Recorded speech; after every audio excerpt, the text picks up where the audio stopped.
So the next section will be pre-recorded video of Dr. Lee, the Chief of Attorney Economic Research on super synergy of hearts.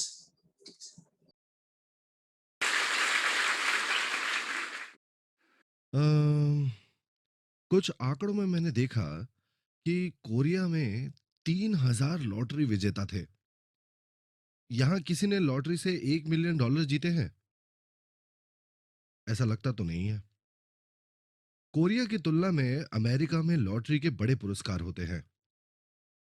अब कुछ विद्वान ऊब गए और वो ये देखने निकल पड़े कि लॉटरी विजेताओं के साथ क्या हुआ। और उन्हें पता चला कि कई लोगों ने आत्महत्या कर ली, कईयों को तलाक मिल गया, कई लोग शराब और ड्रग्स के आदी हो गए और कुछ लोगों का दिवालिया निकल गया। तो ये लोग ऐसी परिस्थितियों में कैसे आए? हालांकि उन्होंने 1 मिलियन से $5 मिलियन जीते थे। ये लोग ऐसी परिस्थितियों में इसलिए आए क्योंकि ये बड़ी राशि संभालने के लिए तैयार ही नहीं थे और वो अपने सारे पैसे इधर उधर की चीजों में खर्च करके खत्म कर देते थे। संभावित रूप से बहुत पैसा होने का मतलब हमेशा खुशी नहीं है। आपको पहले इस तरह की राशि संभालने की क्षमता होनी चाहिए। यदि आप समुद्र में तैरते हुए एक हिमकंड को देखते हैं, हम केवल इसके एक अंश को देखते हैं क्योंकि ये अधिकांश पानी के नीचे है। हिमखंड का इतना हिस्सा पानी के नीचे होगा, 90% जलमग्न हो जाएगा और 10% देखा जाएगा।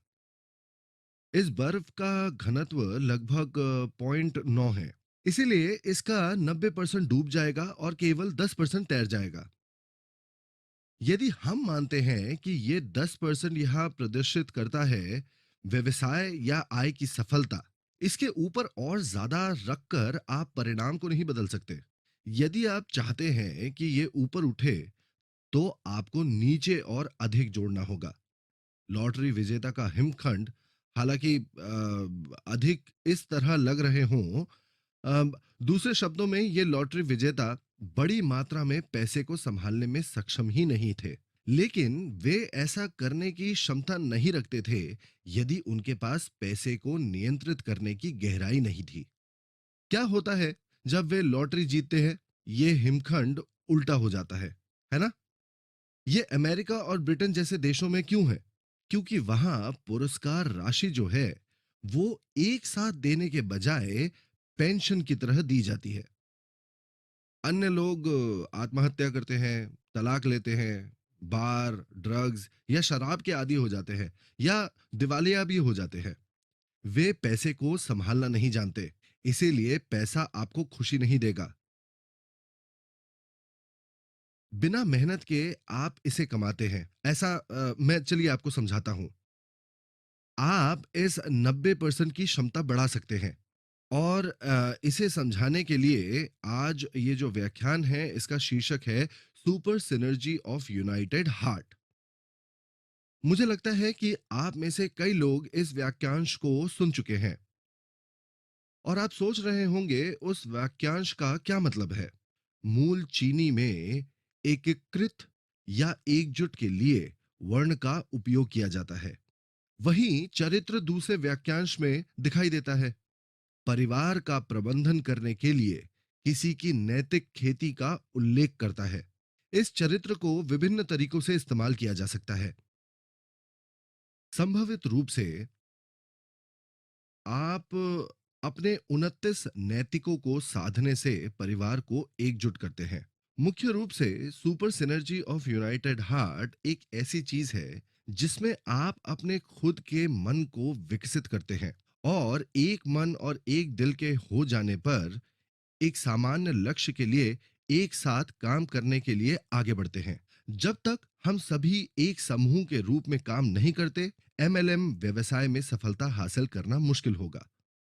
अपने परिवार का प्रबंधन करना और अपने परिवार को एकजुट करना, ये एक बहुत बड़ा कार्य है। किसी संगठन को या एक डाउनलाइन को एक दिल होना चाहिए। क्या होता है अगर आप इसे पूरा कर सकते हैं तो आप राष्ट्र पर शासन कर सकते हैं। इस मामलों में घरेलू बाजार को ले ले। ये संभव है ना? वहां से हम स्वीप कर सकते हैं और बाजार में अपना एक शांतिपूर्ण बड़ा सा व्यवसाय शुरू कर सकते हैं। ये तभी हो सकता है जब हम एकीकृत या एकजुट हो। एटॉमी व्यवसाय में सफलता की कुंजी ये अवधारणा है। ऐसा करने के लिए आपको एक साथ काम करने की आवश्यकता है। एक चीनी कहावत है, तीन चमड़े के जूते बनाने वाले जुंग लियांग को हरा सकते हैं। जुंग लियांग एक बहुत प्रसिद्ध रणनीतिकार थे और वो शू हान के राज्य में लियू बेई के अधीन कार्य किया करते थे। फिर भी जुंग लियांग एक साथ काम कर रहे तीन चमड़े के जूते बनाने वालों को खो देते हैं। हालांकि ये बकवास लग सकता है, पर आज के विद्वान इस अवधारणा को कलेक्टिव इंटेलिजेंस कहते हैं। इसीलिए no individual intelligence collective intelligence का मुकाबला कर सकता है। इस दुनिया में कुछ भी मुफ्त नहीं है। इतिहास में कोई भी बिना किसी अध्ययन के कभी सफल नहीं हुआ। आप में से कुछ लोग इस अवधारणा को तुरंत अस्वीकार कर देंगे। आप कह सकते हैं, मेरे पड़ोसी ने सबसे अच्छे कॉलेज से स्नातक किया, पर वो कुछ भी नहीं है अगर वो कोई अच्छा काम नहीं करता। ये अध्ययन के बारे में गलत धारणा है। अतीत में सीखने की अवधारणा अलग थी। अध्ययन के लिए चीनी शब्द गोंगफू है, जो काम और पति का संयोजन है। इसका मतलब है कि अध्ययन एक कामकाजी पति के बराबर है, लेकिन ये अध्ययन के लिए उनका शब्द है। स्कूलों में पढ़ाई अच्छी तरह से करने के बारे में है, भाषाएं, गणित और अच्छे ग्रेड प्राप्त करना।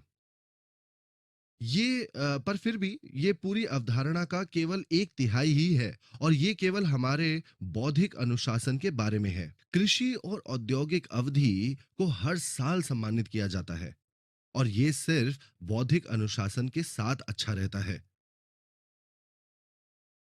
जब मैं हाई स्कूल में था, सभी लोग कोरिया में थे। वे लोग डॉक्टर, जज और अभियोजक बनना चाहते थे। आज के मुकाबले तब कहानी थोड़ी विपरीत थी। आज ग्रेड मायने रखता है। आप परीक्षा पास करके आराम से जज बन सकते हैं। ये लोग वर्तमान में सभ्य जीवन जी रहे हैं। केवल यही वजह है कि उनके पास ऐसी जिंदगी है क्योंकि उन्होंने अच्छी तरह से अध्ययन किया। यही कूल हेड है। कोरिया में 31 बच्चों को निजी एकेडमियों में भेजा जा रहा था और उन्हें वहां पर कूल हेड को बेहतर ढंग से विकसित करने के लिए भेजा जा रहा था। जो भी हो, अध्ययन का सिर्फ एक ही पहलू है, आपको अंदर से विकसित करना। अध्ययन एक बहुत महत्वपूर्ण अवधारणा है। ये आमतौर पर एक रूप में परिभाषित किया गया है, हमारे शरीर की खेती, ताकि उसका विकास हो सके। वास्तव में इसका मतलब क्या है? देखिए, उनके लिए बॉडी में हमारा सर, हमारा दिमाग और भौतिक शरीर शामिल है। पूरी बॉडी में ये तीन तत्व शामिल होंगे। आप कहीं भी सिर्फ अपने दिमाग से सीख कर अच्छी तरह से अध्ययन नहीं कर सकते। इसके लिए आपको चाहिए होगा अनुशासन। बौद्धिक अनुशासन को कूल हेड के रूप में भी जाना जाता है। ये आपकी मदद करता है सही फैसले लेने के लिए। सही निर्णय लेते समय नॉलेज बहुत आवश्यक है। अर्थशास्त्र और व्यवसाय प्रशासन में अनिश्चितता में सही निर्णय लेने के लिए इनाम को लाभ कहा जाता है। ऐसे क्षेत्र में अगर आप सही निर्णय नहीं ले सकते, तो आप लाभ कमाने के बजाय हारने के लिए बाध्य हो जाएंगे। आपको एक कूल हेड की आवश्यकता है। अगला होता है मन का अनुशासन। इसे हम वार्म हार्ट के रूप में भी जानते हैं।